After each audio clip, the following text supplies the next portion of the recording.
ሰላም እንደምናመሻችሁ ተመልካቾቻችን ከትግራይ ቴሌቪዥን የሚተላለፍላችሁ የአማርኛ ቋንቋ ዜናችን ጀምሯል። ከዜናዎቹ ጋር ማህሌት ጸጋይ ነኝ።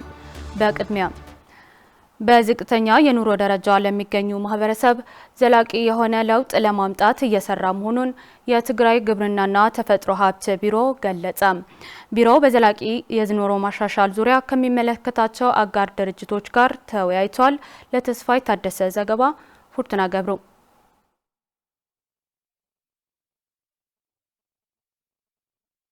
ከ70 ሺህ በላይ ለሚሆኑ በዝቅተኛ ችግር ላይ የሚገኙ ማህበረሰብን ተጠቃሚ የሚያደርግ ዘላቂ የሆነ የኑሮ ማሻሻያ ስራ እየሰራ መሆኑ በትግራይ ግብርናና ሀብት ተፈጥሮ ቢሮ የሴፍትኔት ልማት ስራ አስተባባሪ ወይዘሮ ጽጌ ይገልጻሉ። ፓይለት በ8 ወረዳዎች ነው የተጀመረው። ከ10 ሺህ በላይ ተጠቃሚዎች ውጤት ታይቶ ነው በአሁኑ ሰዓት በ57 ወረዳዎች የሴፍትኔት ልማት ተጠቃሚዎች እንዲሆኑ ነው የተደረገው። ከዚህም ከ77 ሺህ ተጠቃሚዎች 50 በመቶዎቹ ሴቶች ሲሆኑ በፕሮግራሙ እንዲታቀፉና እንዲደገፉ ነው የተደረገው። በመረጡት የሙያ ዘርፍ ሙያዊ ስልጠና እንዲወስዱ በማድረግ እያንዳንዳቸው 33 ሺህ ብር እንዲወስዱ እንደሚደረግና የበጀቱ ምንጭም ከተለያዩ ግብረሰናይ ድርጅቶች መሆኑን ገልጸዋል። መጀመሪያ ፍላጎት መሰረት ያደረገ ስራ ነው የተሰራው። መሰልጠን ያለበት ሰልጥኖ አቅሙን ካደራጀ በኋላ ነው 33 ሺህ የሚሰጠው። በዚህም እንከታተላለን። ኮሚቴ አለ። ለዚህም የሚሆን ወጪ ከተለያየ ቦታ የተገኘ ሲሆን ለ77200 ተጠቃሚዎች ከ2.5 ሚሊዮን ብር በላይ ነው የተበጀተው። የዲአርአይፒ ፕሮጀክት በአርሶ አደሮች ስልጠና በመስጠት ወጣቶችን በተለያዩ ሙያዎች እንዲሰለጥኑና የስራ ዕድል በመፍጠር ስደትን በማስቀረት ረገድ ተሞክሮ በማካፈል ሰፊ ስራ እየሰራ መምጣቱን የገለጹት የዲአርአይፒ ፕሮጀክት ማናጀር አቶ ሰለሞን ኃይለስላሴም በ2018 ዓ.ም ከ800 በላይ በጀት በኑሮ ማሻሻያም የልማት ስራዎች ላይ እየሰራ መምጣቱን ይገልጻሉ። ዲአርአይፒ ካብ ንፈልጥ ያው ካብ 2016 ዲአርአይፒ ከ2016 ዓ.ም ነው ድጋፍ ማድረግ የጀመረው። እስከ 2017 ድረስ 1.1 ቢሊዮን ብር በሚሆን ወጪ ያገዘን በጥቅም ላይ አውለዋል። በ2018 ደግሞ 809 ሚሊዮን ብር ይዘን የተለያዩ የልማት ስራዎች እየሰራን ነው። ፕሮጀክቱ በተለይም የሴቶችን ችግር በማቃለል ረገድ ከፍተኛ አስተዋጽኦ እንዳለው የገለጹት በትግራይ የሴቶች ቢሮ የስርዓተ ጾታ ኪላ አቶ ተክላይ ወልዳይ ከምልመላ አንስቶ እስከ ተጠቃሚ የሚሆኑ ቢሮ በትኩረት እንደሚከታተል ገልጸዋል። ተጠቃሚዎቹ ወደ ስራ ከመግባታቸው አስቀድሞ በመረጡት የሙያ ዘርፍ በቂ ስልጠና እንዲወስዱ እንደሚደረግም በቴክኒክና ሙያ የስራ ዕድል ዳይሬክቶሬት አቶ በረሀ ጸጋይ ይናገራሉ። ዳንት ሙስቲቪቲ ምስተሐወሰ በስልጠና የጥቃቅንና አነስተኛ ስራዎች ከቲቪቲ ጋር ከተጣመሩ አንስተው የተለያዩ የአጫጭርና የረጅም ስልጠና እየወሰዱ ወደ ስራ እየገቡ ነው። በመሆኑም ይህ በጣም አጋዥ የሆነ ነው። በመሆኑም ማንኛውም ሰው ሳይሰለጥን ወደ ስራ አይገባም የሚል መመሪያ ነው ያለን። የማህበረሰቡ ገቢ ከጦርነቱ በፊት ወደ ነበረበት ለመመለስና ለማሳደግ ግብርናን ማዘመንና የተቀናጀ የእርሻ መካናይዜሽን ብሎም የእርሻ የፋይናንስ አቅርቦት እንዲኖር ማድረግ አስፈላጊ ነው ያሉት የትግራይ ግብርናና ሀብት ተፈጥሮ ቢሮ ኃላፊ አቶ አለም ብርሃን ሀሪፈየውም በኑሮ ማሻሻል ፕሮጀክት ለሚሰሩ ተገቢውን ስልጠናና ድጋፍ ያስፈልጋል ብለዋል። ስለ ማህበረሰቡ ማወቅ አስፈላጊ ነገር ነው። ስልጠናም ወሳኝ ነገር ነው። ይህም እየሰሩበት ነው። ይህ ጥሩ ነገር ነው። ብድርም ከእንደዚህ ያለ ተቋምና ከሌሎች አማራጭ ብድር ማመቻቸት አስፈላጊ ነው። በዚህ ሁሉ ነገር ደግሞ አርሶ አደሩ ለማብቃትና አስፈላጊውን ክትትልና ድጋፍ ማድረግ ይገባናል። የትግራይ አደጋ ስጋት አመራር ኮሚሽን በአውሮፓ ህብረት የተሰጠውን የገንዘብ ድጋፍ ለታለመለት ዓላማና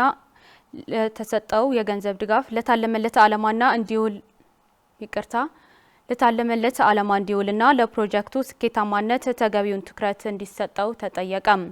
የተጠየቀው በህብረቱ የተደረገው የገንዘብ ድጋፍ አተገባበርን አስመልክቶ ለተመረጡ ወረዳዎች አመራርና ባለሙያዎች ስልጠና በተሰጠበት ወቅት ሲሆን ፕሮጀክቱ 55 በመቶ ሴቶችን ተጠቃሚ እንደሚያደርግም ተገልጿል። የህሉፍት ካህሳይ ዘገባ ነው። ፉርቱና ብርዘፍ ክብር ጻድቃን ታቀርባለች። የትግራይ አደጋ ስጋት ኮሚሽን አመራር በአውሮፓ ህብረት የተሰጠውን ወደ 1.5 ሚሊዮን ዩሮ ድጋፍ አተገባበርና ዋና ስራዎች ላይ አስመልክቶ ለመንግስት መስሪያ ቤቶች፣ ግብርና፣ ጤና፣ ለትምህርትና ለውሃ ኢነርጂ አመራሮችና ባለሙያዎች ስልጠና ሰጥተዋል። ከአውሮፓ ህብረት የተገኘው ድጋፉ በየምዕራፉ እንደሚሰጥና ለ4 ዓመታትም እንደሚቆይም የገለጹት በትግራይ አደጋ ስጋት አመራር ኮሚሽን ያልተማከለ የአደጋ ስጋት መቀነስ ፕሮጀክት አስተባባሪ አቶ ልጃለም ካህሳይ ናቸው። ከአውሮፓ ህብረት ዝተረከበ ገንዘብ እዩ። ከአውሮፓ ህብረት የተገኘ ድጋፍ ነው። በ4 ዓመታት ውስጥ በየምዕራፍ የሚሰጥ ሲሆን በአጠቃላይ በ4 ዓመት ውስጥ የ1.5 ሚሊዮን ዩሮ ድጋፍ ነው ከአውሮፓ ህብረት ጋር ስምምነት ያደረግነው። ያልተማከለ የአደጋ ስጋት መቀነስ ፕሮጀክት አመራር በአጽቢ ሕንጣሎ ወረዳዎችና የእንዳባጻሕ ማስተዳደር ዕዳጋ ዓርቢ ከተማ በዋናኝነት ያቀፈና የፕሮጀክቱ 55% የሴቶችን ተጠቃሚ የሚያደርግ መሆኑን አክለው የገለጹት አቶ ልጃለም የፕሮጀክቱ ዋና ተግባራትም ገልጸዋል። አብ መስተማይ አሞስኖ በንጹህ መጠጥ ውሃ በመስኖ በሰው ልጅ ጤና ይሁን በእንስሳ ክሊኒክም በመሳሰሉት መሰረታዊ ግልጋሎቶች የምንላቸው ማዕከል ያደረጉ የሚሰሩ ስራዎች ሆነው በተጨማሪ ኑሮን የማሻሻል ስራዎችም የሚከናወኑበት ነው የሚሆነው። የእንዳባጻሕ ዕዳጋ ዓርቢ ከተማ አስተዳደር እንዲሁም የሕንጣሎና አጽቢ ወረዳዎች በፕሮጀክቱ እንዲታቀፉ የተደረገበት ምክንያት ረዘም ላለ ጊዜ በተደረገው ጥናት የአደጋ ተጋላጭነታቸው ከፍ ያለ መሆኑን መረጋገጡን ተከትሎ መሆኑን በስልጠና የተሳተፉት አመራሮችና ባለሙያዎች ያስረዳሉ። በመስፈርቴ ከፍተን በጣም ተቃላዕት ዝበሃላ ወረዳታት በጥናት በጣም ተጋላጭ ከሚባሉት ወረዳዎች እንዲሁም በትግራይ በተካሄደው አውዳመ ጦርነትም ቀድመው ለአደጋ ከተጋለጡት ተብለው ከተለዩት ወረዳዎች አንዷን ነው ወክለን የመጣ ነው። ከክልል የአደጋ ስጋትና ኮሚሽን ይህንን ፕሮግራም የሚመሩት ታች ወርደው በቂ ድጋፍ አድርገውልን ህዝባችንም ባሳተፈ መልኩ ፕላን አዘጋጅተን እስከ ፌዴራል መንግስትና የአውሮፓ ህብረት ተልከዋል። የዚህ ግብረ መልስ ሲመጣም በቀጥታ ወደ ስራ ለመግባት ነው የተዘጋጀ ነው። እንታይ ተተሰርሕዩት ወረዳ ለውጥ ክመጽእ ይኽእል ምን ቢሰራ ነው በወረዳዋ ለውጥ ማምጣት የሚቻል የሚለውን ለ10 ዓመታት በወረዳዋ ጥናት ተደርጓል። የኛ ወረዳም ለተለያዩ አደጋዎች የተጋለጠ ነው። ስለዚህ ይህንን ፕሮጀክት ለሌሎች የልማት ስራዎች ደጋፊ ሆኖ መጥቶልናል። ጣቢያታት መሪጽና እንደና አፍተን ጣቢያዎች መርጠናል። በተመረጡ ጣቢያዎችም በተለያዩ መሰረተ ልማቶች ወይ የመስኖ ልማት እንዲሰሩ መርጠን ፕሮፖዛል ለክልል አስገብተናል። ፕሮጀክቱ መሬት ላይ ወርዶ በወረዳው ማህበረሰብ ውጤታማ ስራ እንደሚሰራም ተስፋ አለን። የተሰጠው ስልጠና በየደረጃው ያሉት የፕሮጀክቱ ተጠቃሚ የሆኑት አመራሮችና ባለሙያዎች ለፕሮጀክቱ ስኬታማነት ከፍተኛ ሚና እንዳለው በመገንዘብ ተገቢውን ትኩረት ሰጥተው እንዲሰሩ አጋዥ ነው ሲሉም ሰልጣኞቹ ይገልጻሉ። በጣም ተቃላዕት ዝኾና ዝናይ ሪስክ በጣም ተጋላጭ በሆኑት አካባቢዎች የአደጋ ስጋት መቀነስን ማዕከል አድርጎ የሚሰራ ስራ በመሆኑ በስልጠናው ጥሩ አቅም እየገነባን ነው። መሬት ላይ ከማህበረሰባችን ጋር በመሆንም በፕሮጀክቱ ተጨባጭ ስራ በመስራት ለሌሎች ወረዳዎች አርአያ ለመሆን ነው የወረዳው አመራርና ባለሙያዎች በዚህ ስልጠና የተጠራ ነው። ስለዚህ ስልጠናውም ጥሩ ነው። የትግራይ ግብርናና ተፈጥሮ ሀብት ቢሮ በትግራይ ያለውን የሽንኩርት ዘር እጥረት ለመፍታት በተናጠልና በተደራጀ መንገድ ለስራ ፈጣሪዎችና ለአርሶ አደሮች ናፊስ የተባለ የሽንኩርት ምርጥ ዘር ማባዛት ስራ ለሚሳተፉ መበረታታት እንደሚገባቸው ገለጸ። ቢሮውን ይህንን የተናገረው በራያ አዘቦ ወረዳ ኤስኤንቪ ሆርት ላይፍ ጋር በመተባበር የገበሬዎች የልምድ ልውውጥ ባደረጉት ወቅት ነው። የገብረ መድህን ተወልደ መድህን ዘገባ አሰፋ ካሳ።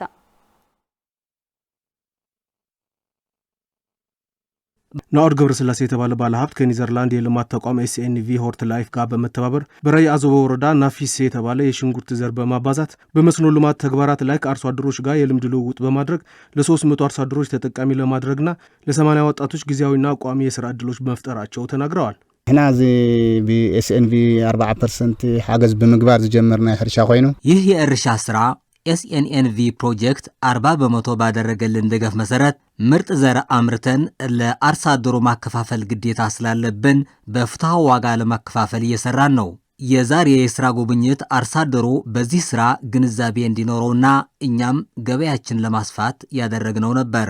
የኤስኤንቪ ሆርት ላይፍ ፕሮጀክት አስተባባሪ አቶ ኻላይ መሐሪ ድርጅቱ የዘር እጥረትን ለመፍታት ለአርሶ አደሮች የሚያደርገውን ድጋፍ አጠናክሮ እንደሚቀጥልም ተናግረዋል። ናፊስ ልባል ኮይኑ ካብቶም ዘሎ ዓሌት ለሐሸ ያባዛነው ያለው የሽንኩርት ዘር ያፊስ ሲሆን በሽታ የመቋቋም አቅሙ የተሻለ ነው። እኛ እንደ ተቋም የአርሶ አደሮቻችን የዘር እጥረት መቅረፍ ነው። አርሶ አደሮቹ በበኩላቸው በአቅራቢያቸው የምርጥ ዘር ስርጭት በመጀመሩ ደስተኞች መሆናቸው በመግለጽ የነበራቸው የምርጥ ዘር እጥረትና የአቅርቦት ችግር እንደሚፈታላቸው ተናግረዋል። ዘር ብጣዕሚ ለንጽግመና በዘር አቅርቦት በጣም ስንቸገር ነበር።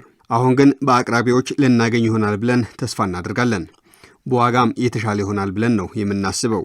በአይን ኻርኻ እየተባዛ ያለው የሽንኩርት ዘር በአይናችን ያየነው ነው። ስለሆነ ካለ ምንም ስጋት ምርታችን ለማሳደግ ይረዳናል። የትግራይ ግብርናና ተፈጥሮ ሀብት ቢሮ ምክትል ኃላፊ አቶ አበራ ከደነው በትግራይ ውስጥ ያለው የምርጥ ዘር እጥረት ለመፍታት ስራ ፈጣሪዎችና አርሶ አደሮች በተናጠልና በቡድን በመሆን በዘር ማባዛት ሊሳተፉ ይገባል ብለዋል። ከም ክልል እቲ መሰረታዊ ጸገም ዘለና ኢልና ንወስዶ አዘር እዩ እንደ ክልል የምርጥ ዘር መሰረታዊ ችግር ነበረን። የትግራይ ምርት ለማሳደግ ከ30 እስከ 40 በመቶ የሚያግዘን ዘር ነው። ስለዚህ ምርትና ምርታማነት ለማሳደግ በተናጠልም ይሁን በቡድን የዘር ማባዛት ስራዎች ማጠናከር ይኖርብናል።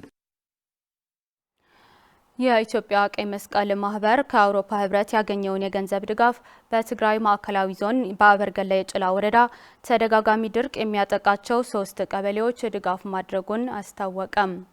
በአካባቢው በተደጋጋሚ እየተከሰተ ያለው የተፈጥሮ ድርቅ በዘላቂነት ለመፍታትም መንግስት ከባለድርሻ አካላት ጋር በመቀናጀት ትኩረት ሰጥቶ ሊሰራ ይገባልም ሲሉ ጥሪ አቅርበዋል።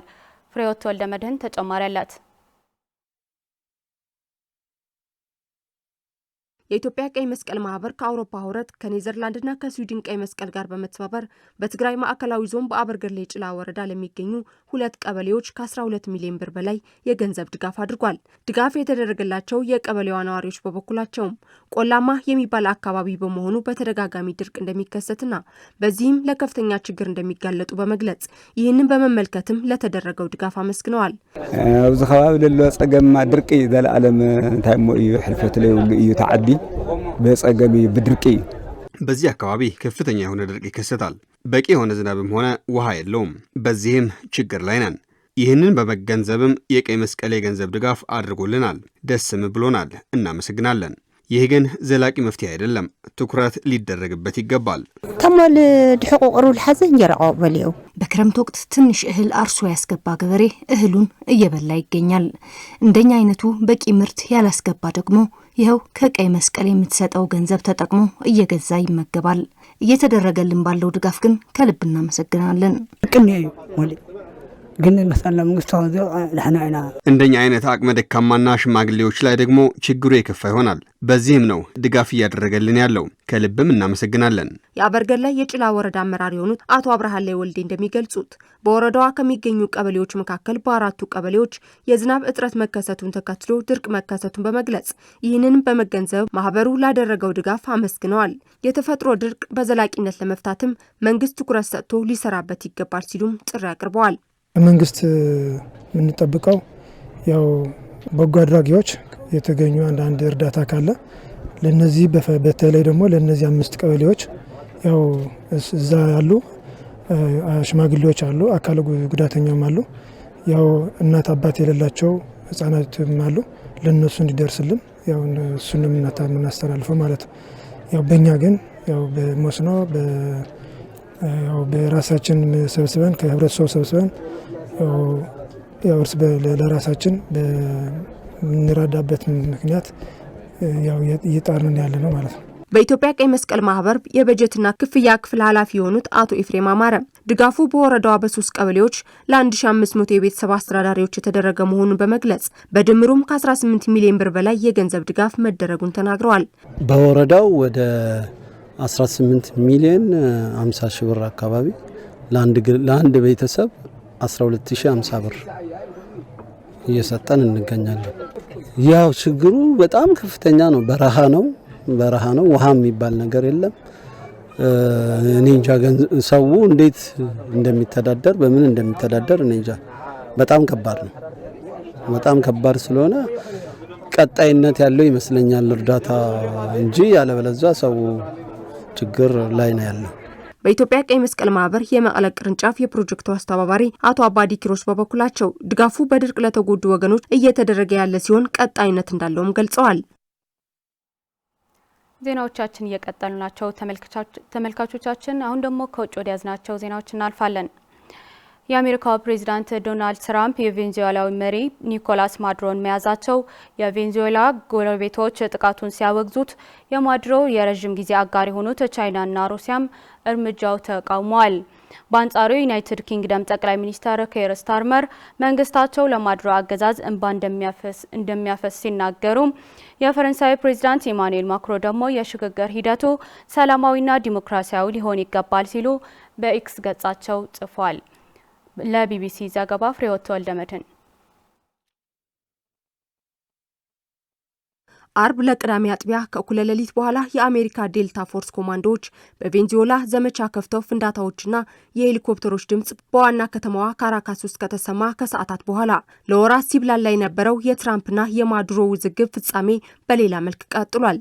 አሁን ላይ ሀገራትና መሪዎችን ድብልቅልቅ ወዳለ ስሜትና አስተያየት የከተተው የትራምፕ መጠነ ሰፊ ባሉት የቬንዙዌላው ጥቃት አሁን የዓለምን ትኩረት ይዞ ፕሬዚዳንት ኒኮላስ ማዱሮና ሚስታቸው በአሜሪካ ኃይሎች ተይዘው ወደ አሜሪካ መምጣታቸው ተከትሎ በኒውዮርክ ውስጥ በዝውውር ወንጀል መከሰሳቸው እየተሰማ ነው። ይህን ጥቃት ተከትሎም የቬንዙዌላ ጎረቤቶች ጥቃቱን አውግዘውታል። የብራዚሉ ፕሬዝዳንት ሉላ ዳ ሲልቫ በኤክስ ገጻቸው የአሜሪካ ድርጊት የማይታለፍ መስመር የጣሰ ነው ያሉ ሲሆን የኮሎምቢያው ፕሬዝዳንት ጉስታቮ ፔትሮ ድርጊቱ የላቲን አሜሪካ ሉዓላዊነት ላይ የተቃጣ ጥቃት ነው ሲሉ፣ የኩባው አቻቸው ሚጌል ዲያዝ ካኔ ደግሞ የወንጀል ጥቃት ሲሉ ከሰውታል። የቺሊው ፕሬዝዳንትም ስጋት እንደገባቸው አሳስበው ጥቃቱን ኮንነውታል። የማዱሮ የረጅም ጊዜ አጋር የሆኑት ቻይናና ሩሲያም እርምጃውን ተቃውመውታል። ቻይና በአንድ ሉዓላዊት ሀገርና ፕሬዝዳንቷ ላይ ጥቃት መድረሱን በተመለከተ በጣም ደንግጠናል፣ በጽኑም እንቃወማለን የሚል አስተያየት ሰጥታለች። ሩሲያ በበኩሏ አሜሪካ የወረራ ድርጊት ፈጽማለች ስትል ከሳለች። ከትራምፕ መንግስት ጋር አለመግባባት ውስጥ የምትገኘው ኢራን ደግሞ ጥቃቱ የሀገሪቱን ብሔራዊ ሉዓላዊነት የገፈፈ ነው ብላለች። የዩናይትድ ኪንግደም ጠቅላይ ሚኒስትር ኪር ስታርመር መንግስታቸው ለማዱሮ አገዛዝ እንባ እንደማያፈስ የተናገሩ ሲሆን የፈረንሳዩ ፕሬዝዳንት ኢማኑኤል ማክሮ ደግሞ የሽግግር ሂደቱ ሰላማዊና ዲሞክራሲያዊ ሊሆን ይገባል ሲሉ በኤክስ ገጻቸው ጽፈዋል። ከፍተኛ የነዳጅ ዘይት ሀብት ያላት ቬንዙዌላ ባለፉት ሳምንታት ምርቷን ወደ ውጭ ሀገር እንዳትልክ በአሜሪካ እንቅፋት ተፈጥሮባት ቆይቷል። ነዳጅ ጫኝ መርከቦችም ከነጭነታቸው በአሜሪካ ቁጥጥር ስር መውደቃቸውም ይታወቃል። ማዱሮ ወደ ስልጣን ከመጡ በኋላም 8 ሚሊዮን ገደማ ቬንዙዌላውያን ሀገራቸውን ጥለው እንደወጡም ይገመታል። ዘገባው የቢቢሲ ነው። በመጨረሻም ዩኬና ፈረንሳይ በሶሪያ በሚገኝ የአይኤስ የመሬት ውስጥ የጦር መሳሪያ ማከማቻ ላይ ጥቃት መፈጸማቸውን ተገለጸ። የዩናይትድ ኪንግደም የሮያል አየር ኃይል ታይፎን ጄቶች ከፈረንሳይ አውሮፕላኖች ጋር በመጣመር ሶሪያ ውስጥ የሚገኝና ኢስላሚክ ስቴት አይኤስ ቡድን ጥቅም ላይ የሚውል የመሬት ውስጥ የጦር መሳሪያ ማከማቻ ላይ ጥቃት መፈጸማቸውን የሀገሪቱ የመከላከያ ሚኒስቴር አስታውቋል። ጥቃቱ የተፈጸመው በመካከለኛ ሶሪያ በምትገኝ ጥንታዊቷ ፓልሜራ ከተማ በስተሰሜን በሚገኙ ተራሮች ላይ እንደሆነም የዩኬ መከላከያ ሚኒስቴር ገልጿል። ቅዳሜ ምሽት በተፈጸመው ጥቃት የመጀመሪያ ደረጃ መረጃዎች ኢላማውን በተሳካ ሁኔታ መመታቱን ያሳያሉ ያለው መግለጫው በሲቪሎች ላይ የደረሰ ምንም አይነት ጉዳት ስለመኖሩ ምልክት እንዳልታየና ሁሉም አውሮፕላኖች ያለ ጉዳት መመለሳቸውም አክሏል። የተባበሩት መንግስታት መረጃ እንደሚያሳየው አይኤስ አሁንም ሶሪያና ኢራቅ ውስጥ ከ5000 እስከ 7000 የሚደርሱ ተዋጊዎች ያሉት ሲሆን በአዲሱ የሶሪያ ፕሬዝዳንት አህመድ አልሻራ የምትመራ ሶሪያ ባለፈው ህዳር በአሜሪካ የሚመራው ቡድንን ለመዋጋት የተመሰረተ ጥምረት የተቀላቀለች 9ኛዋ ሀገር ሆናለች። ባለፈው ወር በፓልሜራ 2 የአሜሪካ ወታደሮችና አንድ ሲቪል አስተርጓሚ የተገደሉበት ድንገተኛ ጥቃት መፈጸሙን ተከትሎ የአሜሪካ ጦር በሶሪያ በሚገኝ የአይኤስ ኢላማዎች ላይ ከባድ ጥቃት ሲል የተጠራውን እርምጃ መውሰዱን ይታወሳል።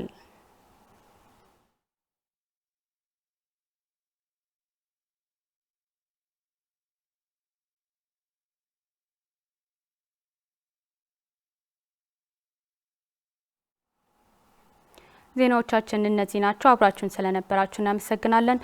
ከቀሪዎቹ የትግራይ ቴሌቪዥን ፕሮግራሞች ጋር መልካም ቆይታ ይሁንላችሁ። በያላችሁበት ሰላም